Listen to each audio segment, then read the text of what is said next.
So what is your 12-month plan for your business? Now, I've just mentioned like 4 stages. So how are you going to get the work in to be able to get to that level? You've got to think about what types of contracts do you want to apply for. And a lot of people, a lot of providers, as well as recruitment, they tend to be fixed in one tunnel.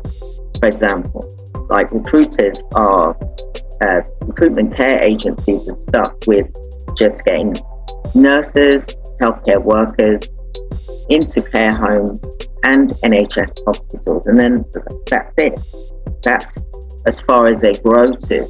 But there's other avenues. The same for home care agencies where they're dom care, for example, domiciliary.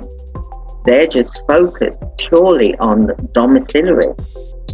You know, this is where you will get to multiple figures and build your business, providing that you've mastered one section and you do additional one. So rather than be stuck in one place, i.e. recruitment or home care, why not combine the two together? And then that's how you will have a scalable business. Now, I've explained to you just briefly about the different stages and how you can create the income for your healthcare business.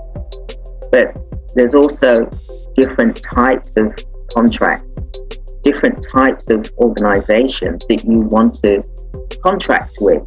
And this is how you build your 12-month plan. You know, I'm not saying that you don't want to be an octopus. You don't want to be trying to do everything at the same time, because it's not going to work. So you want to do stage by stage.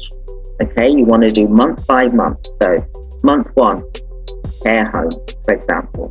Month 2, NHS hospitals, for example. Month 3, you want to look at getting registered with the Care Quality Commission, for example. And then you're doing home care, for example. Then what other types of contracts can you get? You're building a list of a 12-month plan. You can look at working with CCGs, for example. You can look at private clients, for example.